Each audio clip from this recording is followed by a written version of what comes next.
Praise the lord. దేవునికి మహిమ కలుగును గాక. అందరూ బాగున్నారా? ఈ దినం దేవుని వాగ్దానం జీవఫలం. నా నోటితో నేను యెహోవాకు కృతజ్ఞతాస్తుతులు మెండుగా చెల్లించదును. 109వ కీర్తన 38వ చరణం. అవును, దేవుడు మనల్ని ఎంత ప్రేమిస్తున్నాడంటే ఆయన తన సంకల్పం చొప్పున దినదినము మనల్ని కాపాడుతున్నాడు. వింటున్నారా?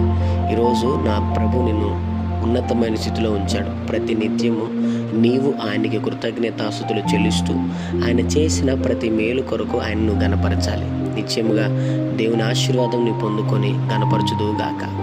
ప్రేమగల తండ్రి, ఈ ఉదయకాల సమయంలో బిడ్డలను మీరు దీవించి బలపరిచి వారు వెళ్తున్న ప్రయాణంలో, మార్గంలో, పనుల్లో, ప్రయత్నంలో ఈ దినం మీరు వారికి తోడుగుండమని, నిశ్చయముగా నువ్వు చేయుచున్న అద్భుత కార్యములు బట్టి మేము దినదినము నీకు కృతజ్ఞతాస్తుతులు చెల్లించే భాగ్యం మీరు మాకు దయచేయమని యేసయ్య నామములో అడుగుతున్నాం తండ్రి. ఆమేన్.